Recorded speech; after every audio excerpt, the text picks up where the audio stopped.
Halo guys, balik lagi dalam channel gua. Hari ini gua bakal menceritakan kisah dan kasus yang menimpa seorang wartawan di Bali. Yang mengerikan, tubuh korban ditemukan dalam kondisi terombang-ambing di lautan lepas. Dan ini merupakan request dari salah satu subscriber. Latar belakang apa yang terjadi pada kasus ini dan permasalahan apa yang sebenarnya terjadi, yuk kita simak videonya.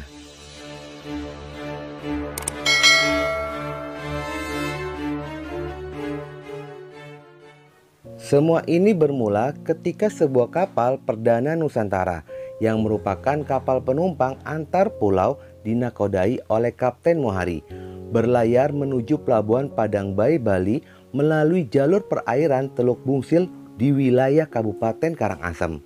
Pada awalnya semua pelayaran itu berjalan sangat baik dan tiba-tiba ada seorang ABK melaporkan jika dia melihat ada sesuatu yang mengambang di lautan, terlihat seperti tubuh manusia. Sontak saja sebagai nakoda langsung merespon cepat adanya laporan itu. Setelah diamati melalui binokular kapal dan benar saja tampak jelas jika ada tubuh manusia terombang-ambing di lautan. Nakoda itu pun segera mencatat titik koordinat lokasi tubuh itu. Pada hari Senin tanggal 6 Februari 2009 siang harinya, kapal tiba di pelabuhan Padang Bayi, Bali. Kapten Mohari segera melaporkannya kepada petugas Syah Bandar bernama Made Sudiarta. Laporan itu pun segera ditanggapi dengan mengirimkan 3 speedboat yang dimana berisikan pol air dan tim SAR menuju lokasi titik koordinat. Membutuhkan waktu 30 menit untuk tiba di lokasi. Setelah dilakukan pencarian, mereka pun akhirnya menemukan tubuh manusia yang sudah terombang-ambing di lautan dan segera melakukan evakuasi dengan membawanya ke Rumah Sakit Amlapura Karangasem untuk dilakukan pemeriksaan. Walaupun pada saat itu tubuh sudah dalam kondisi yang sangat tidak wajar, namun tim dokter berhasil menemukan adanya tanda kejahatan yang dialami oleh korban.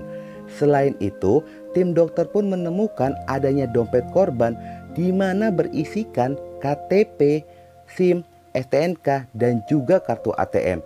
Semua atas nama AA Gede Prabangsa, warga Jalan Nusa Kambangan, Sanglah, Kota Denpasar. Dari identitas korban ini pun cocok dengan laporan orang hilang yang ada di Polwil Tabes. Laporan itu dibuat oleh perwakilan koran Radar Bali dan juga istrinya yang bernama Prihatini 2 hari sebelum penemuan. Korban ini merupakan seorang pria kelahiran Bangli 20 November 1969 yang diketahui jika dia merupakan seorang jurnalis dari Radar Bali sejak 2003. Sosoknya sendiri dikenal memiliki pribadi yang baik, ceria, dan juga ramah. Dengan adanya hasil pemeriksaan dari tim dokter itulah jika kemungkinan besar korban ini merupakan korban pembunuhan. Polisi pun segera melakukan investigasi dengan menggali informasi dari beberapa saksi. Dari keterangan saksi, terungkaplah jika pada hari Rabu tanggal 11 Februari 2009, korban masih terlihat masuk ke kantor. Lalu setelahnya diketahui jika korban pergi dari kantor menuju rumah ibunya di Taman Bali untuk menghadiri Nelu Bulani yang merupakan upacara adat bagi bayi berusia 3 bulan yang diadakan oleh keluarga besarnya. Di tengah-tengah acara, sekitar pada jam 15.00 sore harinya, korban menerima panggilan telepon dari seseorang yang sangat lama. Setelah itu, dia pun pergi tanpa mengendarai sepeda motornya yang ditinggalkan di rumah ibunya. Sejak hari itulah, korban pun dinyatakan menghilang. Bahkan ada rekan kerjanya pun bersaksi jika dalam beberapa hari ini korban terlihat murung dari raut wajahnya. Dan pengakuan dari sang istri yang telah dinikahi sejak tahun 1996, korban pernah beberapa kali berbicara tentang kematian dengan mengatakan, "Kalau saya meninggal, apakah kamu akan menikah lagi? Sepertinya saya akan mati duluan." Dari keterangan para saksi itu menduga jika korban ini sedang menghadapi masalah yang berat. Kejanggalan itu pun membuat Kapolda Bali Irjen Tengku Asikin Hussein membentuk tim khusus dari Satuan Kriminal Polda Bali. Tetapi sayangnya pada saat itu polisi belum mampu memecahkan motif pembunuhan. Memang tidak mudah bagi polisi untuk mengungkap kasus ini karena kurangnya bukti dan petunjuk pada kasus ini. Tekanan di pihak kepolisian pun semakin bertambah karena kasus ini pun menjadi perhatian publik dan banyak yang menuntut polisi untuk segera mengungkap kasus kejahatan ini. Selain polisi, yang melakukan penyelidikan adalah Aliansi Jurnalis Independen dengan singkatan AJI. Mereka memiliki rasa solidaritas antar jurnalis. Mereka pun membentuk tim advokasi untuk mencari fakta motif dari pembunuhan ini. Dan hasilnya mereka pun menemukan fakta jika korban sering menuliskan berita-berita yang mengungkap skandal adanya penyalahgunaan dana.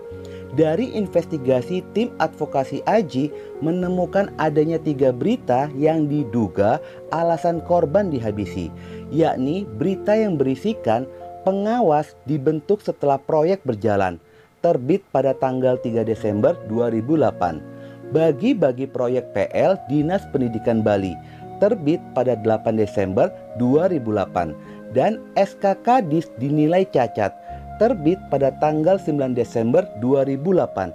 Semua ini terkait dugaan penyimpangan dana dari sejumlah proyek pembangunan di Kabupaten Bangli. Adanya temuan hasil investigasi tim advokasi AJI memacu polisi untuk membentuk tim baru bernama Tim 5. Tim gabungan ini melibatkan dari unsur Reskrim, Lab 4, IT, Intelkam, dan Densus 88. Tim gabungan ini pun harus bekerja dengan cepat dan diduga ada dalang intelektual di balik kasus kejahatan ini. Selangkah demi selangkah polisi melakukan investigasi hingga akhirnya polisi pun menemukan adanya jejak digital, yakni pesan singkat dan percakapan telepon antara korban dan sejumlah orang yang dicurigai sebagai tersangka, yang dimana tersangka meminta agar korban tidak mengangkat berita-berita mengenai penyalahgunaan dana di Bangli. Dari penyelidikan yang dilakukan oleh polisi, polisi pun mencurigai Kepala Dinas Pendidikan Bangli dan keponakannya yang bernama Anak Agung Sastrawan, yang diketahui jika sastrawan ini sering memenangi tender proyek di lingkungan Dinas Pendidikan. Polisi pun mencurigai adik kandung dari Bupati Bangli, Nenga Asnawa, yaitu Inyoman Susrama. Susrama dikenal sebagai penguasa tidak resmi yang selalu menentukan pemenang tender di Bangli. Polisi pun sempat merasa kesulitan ketika akan memeriksa Susrama, dikarenakan kesibukannya sebagai caleg DPRD Bangli dari salah satu partai politik pada pemilu 2009. Pada awal Mei, Susrama pun akhirnya dapat diperiksa oleh pihak kepolisian.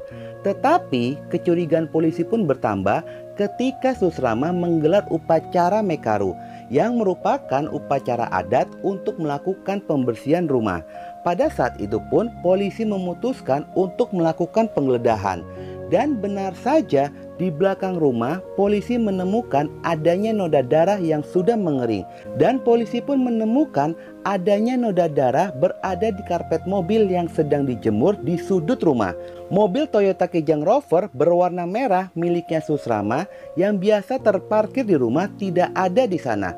Rupanya mobil itu pun sudah disembunyikan di rumah kerabatnya yang berada di Yogyakarta.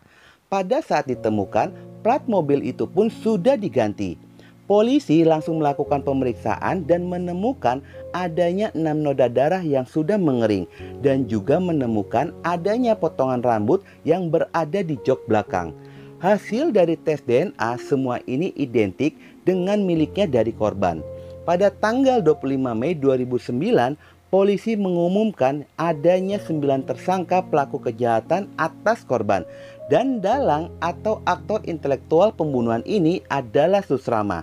Kejadian ini pun berawal tanggal 11 Februari 2009 jam 15.00 sore hari.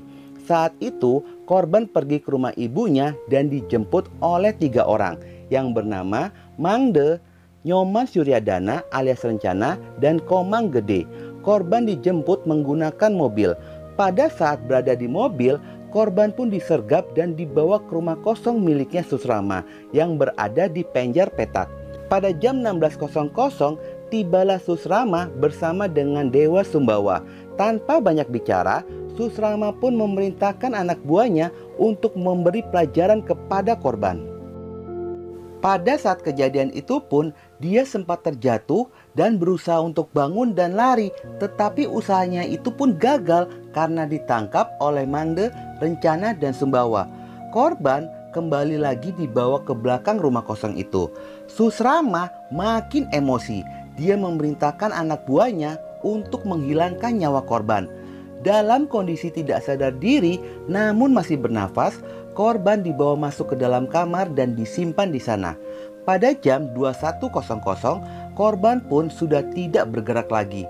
Lalu dibawa menggunakan mobil Kijang Rover menuju pantai Goa Lawa oleh Susrama dan kawan-kawannya. Begitu sampai di sana, sudah ada Gus Oblong dan Maong. Susrama pun langsung memerintahkan agar tubuh korban dibuang. Lalu kedua orang itu pun membawanya menggunakan perahu. Setelah berada di tengah laut, di tengah kegelapan malam, tubuh korban dibuang ke laut. Saat kasus ini pun digelar di pengadilan, hakim melakukan vonis kepada Susrama dengan penjara seumur hidup. Sedangkan Komang Gede, Mangde, dan Rencana divonis selama 20 tahun penjara. Dewa Sumbawa dan Maong divonis 8 tahun penjara. Gus Oblong divonis 5 tahun penjara. Sementara untuk Endi dan Daryanto, dia mendapatkan vonis 9 bulan penjara. Semua pelaku dijebloskan ke sel lapas kelas 2B Bangli. Pada tahun 2019, berita ini pun kembali memanas. Ketika itu Presiden Jokowi bukannya semakin memberatkan hukumannya, namun malahan memberikan remisi kepada pelaku Susrama yang sebelumnya seumur hidup menjadi 20 tahun penjara. Dan itu memicu gelombang protes dari solidaritas jurnalis. Setelah didera aksi demo berhari-hari oleh kalangan jurnalis tanah air, Jokowi pun akhirnya membatalkan remisi itu. Oke guys, sekian dulu video gua hari ini. Dan jangan lupa ikuti terus video gua. Oke?